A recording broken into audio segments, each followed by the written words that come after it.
So I told you guys about Amplify, and on Amplify I posted a little article that talks about, I don't remember where I saw it, but in any case, the article talks about how in certain parts of California some of the anti-immigrant feelings is fueled or is being fueled by a demographic change in the area.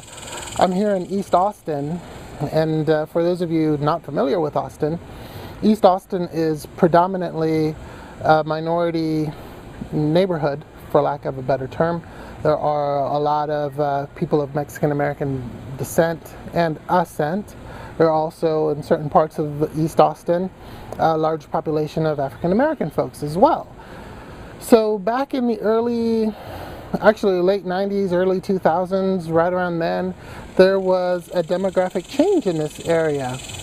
Real estate was really expensive west of I-35, whereas east of 35 on the quote-unquote east side, real estate was still relatively cheap. And so there was an influx of people that came here that would have normally lived on the west side of town, the west side of town being predominantly the white part of town. So a bunch of folks from the white side of town moved over to the side of town where the majority of the people that lived here were minorities, and they changed the demographic composition of the area.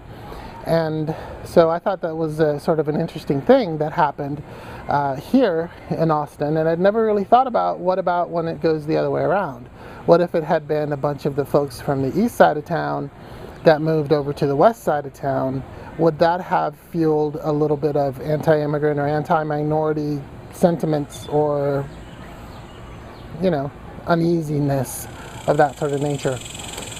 So I hadn't really thought about that, and I think it's an interesting question to explore. What do you think? Do you think that demographic change in a particular area would be something that fuels either anti-immigrant or anti-minority feelings? Tell me what you think.